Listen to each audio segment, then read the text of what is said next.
The Rhine flowed at 2 meters per second. That detail is irrelevant to Bucharest. I am telling you anyway, because precision is the only thing that does not lie. December 1989.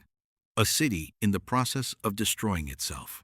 42 years of a particular architecture, not concrete, not stone, but fear, organized into municipal geometry, and now that architecture was cracking at every load-bearing joint simultaneously. My name is not important. What I carried was. Stop.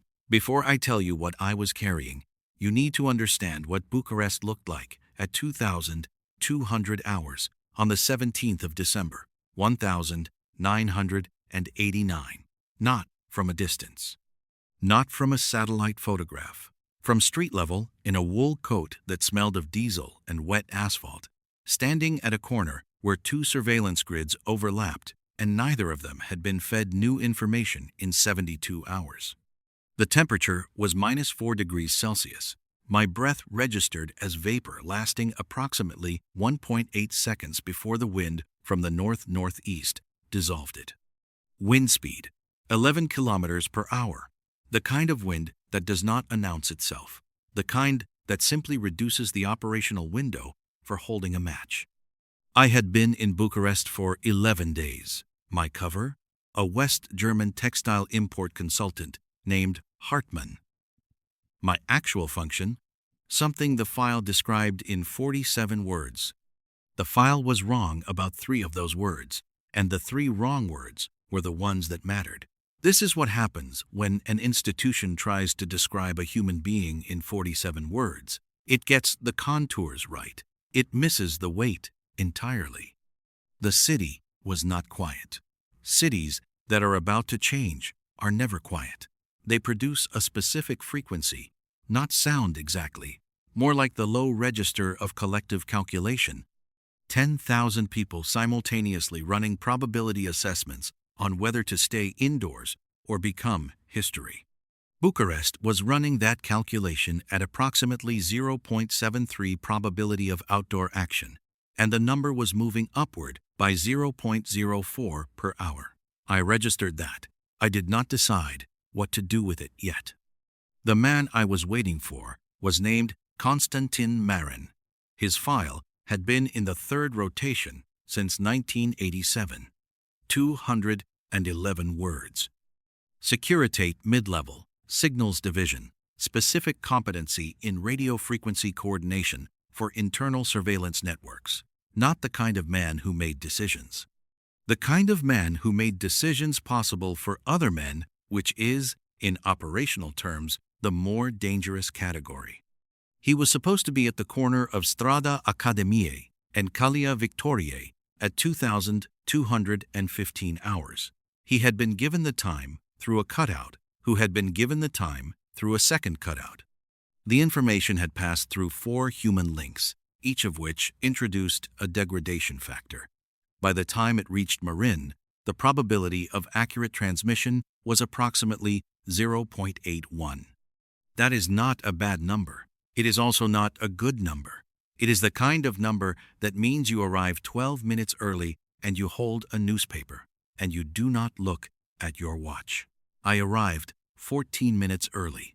The newspaper was Scanteia, the state organ. Its front page that morning had carried a photograph of Ceausescu at a military ceremony, smiling with the specific confidence of a man who does not yet know that his own security apparatus is in the process of a collective recalculation. The photograph was dated the 15th. This was the 17th. The 2 days between those dates had been, in operational terms, a complete restructuring of the board. What he said next changed the weight. Marin arrived at 2,213, 2 minutes early. That detail was either nothing or everything. A man who arrives early to a clandestine meeting either trusts the structure completely or does not trust it at all, and is running his own assessment. The body language would tell me which. I needed 11 seconds of observation at a distance of not less than 6 meters to make that determination with a confidence interval above 0.85. I had 11 seconds. He walked with a specific asymmetry left shoulder, approximately 3 degrees lower than the right, consistent with a man who had spent 16 years carrying a heavy shoulder bag on the same side. That asymmetry was in the file. The file had described it as characteristic gait. The file had not described what it meant operationally, which is that a man with a consistently weighted left side develops a specific head turn pattern when checking his peripheral vision. He checks right first, then left, with a 3-second delay between checks. That 3-second delay is a window. Marin checked right, he checked left. He did not see me. I was standing in the shadow of a building entrance that had been constructed in 1938. A detail I mention because the 1,938 construction depth, 1.4 meters, was precisely sufficient to absorb my silhouette at that light level. The municipal street lamp above me was functioning at approximately 60% capacity. Tungsten, not fluorescent. The color temperature was 2,700 Kelvin. At 2,700 Kelvin, a dark wool coat in a shadow of 1.4 meters produces a visual signature of approximately 0.12, just above the detection threshold, for a non-trained observer under mild stress. Marin was a trained observer. He was also under moderate stress. Those two factors canceled each other out, which was the calculation I had been running for 11 days. Stop. I need to tell you something about the street itself. Calea Victoriei Victory Avenue runs north to south through the center of Bucharest. It was built on the remains of an older road that was itself built on the remains of an even older road, and the accumulation of those layers has produced a surface that is, in certain lighting conditions and at certain temperatures, significantly more reflective than it appears. At -4 degrees Celsius and 2,700 Kelvin illumination, the stones produce a reflection of approximately 0.4 albedo. This matters because a man walking toward a meeting point on a reflective surface casts a shadow ahead of himself that arrives approximately 0.8 seconds before he does. I saw Marin's shadow before I saw Marin. I had 0.8 seconds to make a final decision. The decision was not whether to proceed. The decision was already made. The decision I was making in those 0.8 seconds was a different one, and it was the kind of decision that the 47 words in my file did not cover. Marin's file was 211 words. It had just become 212. The additional word was afraid.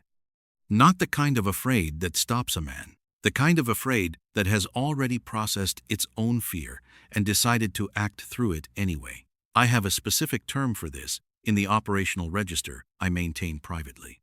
I call it processed courage. It is more dangerous than recklessness and more reliable than calm, and it means the man across from you has already run a cost-benefit analysis on his own survival and reached a conclusion you have not been given access to. Marin reached the corner. He stopped.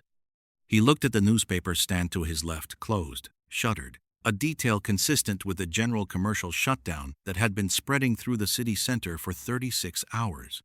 He looked at his watch. He looked away from his watch in the specific direction of a man who does not want to appear to be looking for someone. I stepped out of the shadow. The distance between us was 7.3 meters. I covered it in 11 steps. At 11 steps, a trained observer, under moderate stress, registers a threat assessment in approximately 340 milliseconds. Marin's threat assessment threshold was 340 milliseconds. It was in the file, derived from a behavioral observation conducted in 1985 during a monitored social event at the Romanian Academy. He registered me at step 9. His shoulders dropped 0.4 centimeters. His breathing rate, visible as vapor interval, increased from approximately 16 to 22 cycles per minute. He recognized me. This was not the plan. The plan required that Marin did not know who I was. The plan had been constructed on the assumption that I was a face he had never encountered, a West German textile consultant with a plausible cover legend and a specific piece of information that Marine needed in order to complete a task his own organization had assigned him. The information was a frequency, a radio frequency, used by a specific unit of the Romanian army that had been conducting operations in the Timișoara region since the 15th.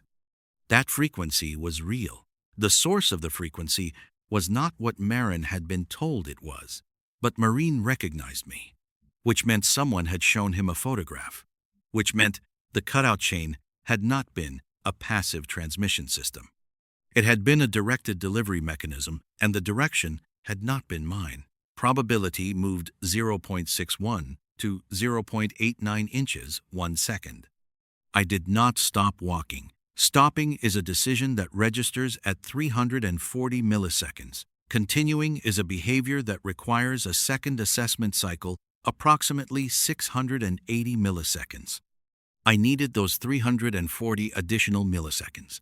I used them to run 3 parallel assessments. First, whether Marin was armed. Second, whether he was alone. Third, whether the recognition in his eyes was threat assessment recognition or something else entirely. It was something else entirely. It was the recognition of a man who had been told to find a specific face and had found it and was now running his own 340 millisecond assessment of what that meant. He had been sent to find me. Not to meet a contact, to find me specifically. That is a different operational category. That is not an exchange of information. That is a directed encounter, and the party who directed it had used Marine as the instrument, which means Marin was either a knowing participant in something larger or an unknowing delivery mechanism for someone who had decided I needed to be found. I reached him. We stood at a distance of 0.9 meters, the standard conversational proximity for 2 men in an Eastern European city in 1989 who do not want to appear to be having a clandestine conversation. His breath was 2.1 seconds of vapor, extended by the elevated respiratory rate. The diesel smell on his coat was fresh within the last 4 hours. He had been in a vehicle recently, a vehicle with a diesel engine. I said the recognition phrase. In German. He answered in Romanian. Then he said something that was not in any script, any cover protocol, any operational contingency I had been given. He said it quietly, in the register of a man reporting a fact rather than making a statement, in the 2-1 second vapor cloud of his own breath. He said, "They know Cross is in the country. Stop." Before I tell you what that meant, I need you to understand what it costs to hear your own operational identity spoken aloud on a street corner in a city that is in the process of revolution at 2,213 hours. With the wind at 11 kilometers per hour and the temperature falling, it costs nothing in the moment. That is the most dangerous part. In the moment, the information enters as data. It registers. It files. The cost comes later, in the accumulation 3 months from now, 6 months, a year, in the specific way a man begins to calculate how many people need to be wrong for him to be safe. The mathematics of that calculation is not complicated. The weight of it is.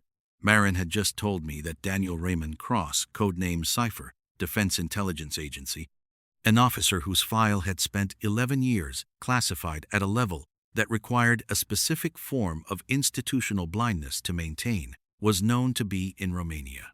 The question was not whether to believe him. The question was who had done the knowing. The Romanian Securitate had approximately 39,000 officers and 138,000 civilian informants as of 1,987. The information density of that network was sufficient to identify most foreign intelligence operatives within 72 hours of arrival, assuming normal operational procedures. I had been in Bucharest for 11 days under a cover that had been constructed with specific attention to the 72-hour threshold. The cover had been designed to survive that threshold and then degrade gracefully, revealing a plausible secondary identity that would occupy the network's analytical capacity while the primary function continued. The design had been good, the execution had been clean, the 72 hours had passed without incident. But I had been in the country, not just the city, for 17 days. The first 6 days had been in Cluj, then 4 days in Iași before Bucharest. And in Iași, that was the variable. That was where the calculation broke. In Iași, I had made a contact that was not in any file. Not because it was unauthorized, the authorization chain was intact, because the contact himself was not in any file. He was a category of person that intelligence institutions have no good language for, a man who operates at the intersection of multiple networks without belonging to any of them, who holds information the way a river holds, sediment not stored, not organized, simply accumulated through passage. His name, as I understood it, was Andrei. Whether this was his actual name, a professional name, or simply the syllable he had decided to give me, I could not determine with confidence above 0.6. What Andrei had given me in Iași was a document, 8 pages, in Romanian, which I read at a functional but not fluent level. The document was a logistics schedule. Not military, not governmental, industrial. A fertilizer processing facility outside Iași. Its output capacity, its transport schedule, the names of 6 drivers, and their regular routes. A fertilizer processing facility that, according to a secondary source I had developed in 1987 and not shared with any institutional file, had been converting a percentage of its output to a precursor chemical with applications that were not agricultural. That information was the reason I was in Romania. That information was also, apparently, the reason someone now knew I was in Romania, which meant Andrei was not simply a man who accumulated information through passage. Andrei was a deliberate instrument. I registered this. I filed it. I did not allow the 340 milliseconds of recognition processing to show on my face because Marin was still watching me with the specific attention of a man who has delivered a message and is now reading the response. He needed to see nothing. He saw nothing. What he said next changed the weight again. He said, Andrei sends his regards. 2 seconds of vapor. 11 kilometers per hour of wind from the north-northeast, -4 degrees Celsius. The 1,938 building entrance behind me, at 1.4 meters depth. The municipal lamp at 2,700 Kelvin and 60% capacity. All of that registered simultaneously with the information that Andrei, the man I had assessed as an undocumented contact, was connected to Marin, who was a documented Securitate asset, who had been sent to find me on a street corner in Bucharest at 22:13 hours, while the city was in the process of determining whether to become history. I said, "What does Andrei want?" Marin said, "He wants the frequency back." The frequency, the radio frequency I had been carrying as the instrument of this meeting, the reason for the cover legend, the textile consultant, the 11 days of operational positioning. The frequency that was supposed to be my currency in an exchange for something the institution needed. The frequency had not been given to me by the institution. The frequency had been given to me by Andrei. In Iași, along with the document. As a separate item, added at the end of the conversation as though it were an afterthought. A 7-digit number spoken once. In a room that smelled of coffee and cigarettes, and the specific mildew of a building that had been exhaling its past for 40 years. I had memorized it. I had not written it down. I had not reported it to anyone. I had held it for 11 days as a piece of operational weight, unsourced, uncorroborated, and now revealed as something very different from an afterthought. It had been a test, or it had been a trap. The difference between those two categories, in operational terms, is a question of who survives the outcome. Probability at this point, 0.91, that the meeting had been designed by someone other than my institution. The remaining 0.09 was the space I held open for the possibility that the institution itself had run a parallel operation without informing the field asset, which is a thing institutions do with a frequency that experience eventually teaches you to factor in. Experience had taught me to factor it in. I looked at Marin. He was 43 years old, 1.71 meters, carrying the kind of physical stillness that comes from 16 years of professional invisibility. 16 years of being the man in the room who is not the center of attention by design. His file said, methodical, reliable, non-ideological. The last descriptor was the one I trusted least. In 1989, in Romania, non-ideological was either the most accurate description possible or the least. I said, tell Andre, I don't carry things that aren't mine. Marin was quiet for 2.3 seconds. Then he said, that's what he thought you'd say. He said, tell the American, and he used the word American, which was the first time in this conversation that anyone had acknowledged the architecture of what we were tell the American that the facility outside Iași will not exist in 48 hours, and the frequency will be the only record of what moved through it. Stop. A fertilizer facility, or what appeared to be one. Precursor chemicals with non-agricultural applications. A logistics schedule, 8 pages, 6 drivers, and their regular routes. If the facility ceased to exist through what mechanism the passive construction left unclear, the documentation trail disappeared with it. The drivers might or might not be drivers.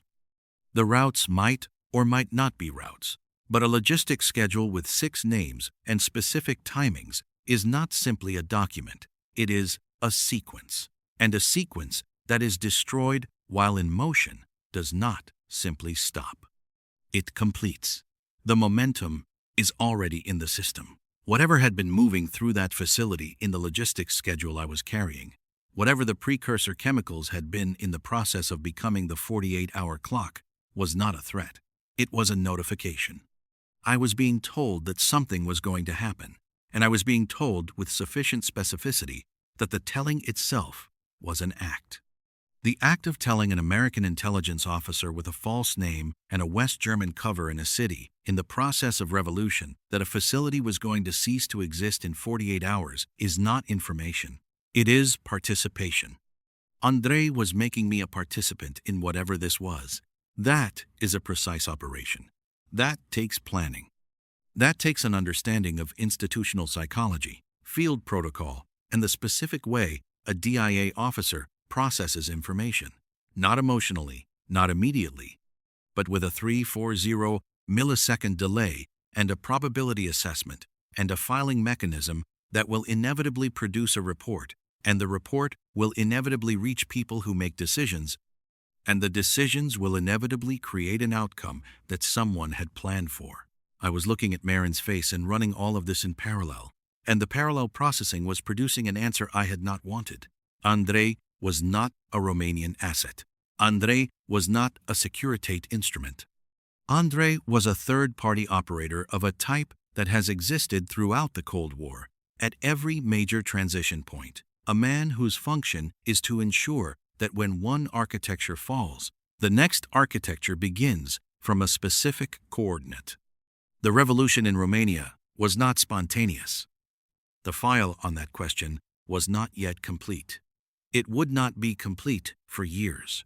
But I was standing on Calea Victoriei at 2,213 hours on the 17th of December, 1989, with a 7-digit frequency in my memory and a logistics document in a pocket sewn into the lining of a wool coat that smelled of diesel, and the man in front of me had just told me that I had 48 hours before the evidence ceased to exist. That detail was either nothing or everything. I said, "Where is Andrei now?" Marin said, "He left the country this morning." I said, "Through which border?" Marin said, "He didn't tell me." That was either true, or it was the answer Marin had been instructed to give, and the difference between those two options required information I did not have and could not obtain in the next 340 milliseconds. I let it go. The temperature had dropped another 0.3 degrees in the time we had been standing there. My vapor was now 2 seconds, shortened by the continued wind. The city around us was moving not people, not yet, but the electromagnetic register of it, the specific frequency shift that precedes collective human movement when a city has finally completed its probability assessment and decided on a direction. Bucharest had completed its assessment. It was going to become history. And I was standing at its center with a document in my coat, a frequency in my memory, a contact who had told me his name was Andre and had left the country that morning, and 48 hours until a facility outside Iași ceased to exist. I looked at Marin for 1.1 seconds, long enough to register, short enough to be readable as professional assessment rather than hesitation. I said, "The frequency belongs to whatever it was attached to. If what it was attached to no longer exists in 48 hours, the frequency becomes a number. Numbers aren't property." Marin looked at me for 1.4 seconds. Then he also said, and this was delivered with the particular flatness of a man reciting the end of a message he had been required to memorize, verbatim. He also said, "Cipher reads everything. He just doesn't always file it under the right name." The wind moved at 11 kilometers per hour. I looked at the newspaper in my left hand. Scantea, the party organ. Ceausescu smiling, with the confidence of a man who does not know what is coming. There is a specific weight that arrives when you understand that someone knows your code name, not your cover name, not your institutional identity. Your code name, the designation assigned by an organization that itself assigns designations with a security protocol that requires a minimum of 3 classification levels to access. That weight does not register as fear. It registers as a recalibration of every assumption in the operational set. Someone had 3 classification levels of access to American intelligence structure. Or someone had developed a source who did. Or someone had run an operation long enough and clean enough and specifically enough that the result, a single code name, spoken through a Securitate mid-level signals officer on a street corner in a revolutionary city, was itself the message. The message was not, "We know who you are." The message was, "We knew who you were before you arrived." There is a difference. The second message is more specific. It means the operation did not discover me. The operation was built around me. I was not an obstacle encountered in the field. I was a planned variable in someone else's architecture. I have spent 31 years in rooms where the walls hold information. I have learned to distinguish between information that was placed and information that accumulated. The distinction is not always visible, but it is always present. This had been placed. I thanked Marin in the way that professional exchanges end in clandestine settings, not with words, but with a specific gesture of departure that signals completion without warmth. He responded in kind. We separated in opposite directions, maintaining the 6-second visibility window before each of us turned a corner and ceased to exist for the other. I walked north. The city was making its decision. At 2,247 hours, I was in the safe house, a 3rd-floor apartment on Boulevard Oldasia, 38 square meters, radiator, functional at 60% capacity. The smell of old newspaper and boiled cabbage that is the specific atmospheric condition of state-managed housing in its final years. I removed the coat. I removed the document from the sewn pocket.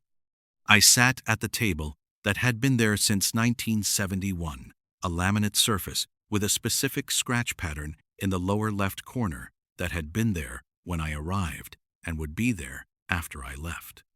I read the document again, all 8 pages, my Romanian at functional level, which means I read for structure and not nuance.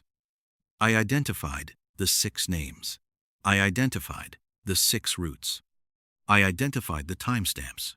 Then I did something I had not done in 11 years of operational work. I did not report what I had, not because I had decided to withhold it, because the architecture of reporting the cutout chain, the dead drop cycle, the 48-hour transmission window required certainty about who was reading on the other end, and for the first time in 11 years, I could not achieve certainty above 0.7. An intelligence officer who cannot determine with confidence whether his report will reach his institution or someone else's institution is not an intelligence officer in that moment. He is a variable in a system he does not understand, and the most dangerous thing he can do is behave as though he understands it. I sat at the 1971 table. I held the document. The city began to make noise. The specific noise of collective human decision, not shouting yet, not shooting, but the low register frequency of 10,000 people simultaneously beginning to move in the same direction, each one having individually completed the probability assessment that the architecture of fear is weaker than the weight of what it has been holding down. I registered the frequency. I did not move with it. Banka gibi sabit kalırsın. Nehrin hızını tescil edersin. Ama akıntıya kapılmazsın. You remain fixed like the bank. You register the current speed. You do not move with it. That is not a metaphor. In operational terms, it is the only viable architecture when the environment is in active structural failure. The man who moves with the current arrives wherever the current takes him. The man who holds his position accumulates information about where the current is going. They are not the same function. They produce different intelligence. Only one of them gets to decide what to do with it. At 0300 hours on the 18th of December, 1989, I was still at the table. The document was in front of me. The frequency was in my memory. The city outside was no longer making the low register noise of collective calculation.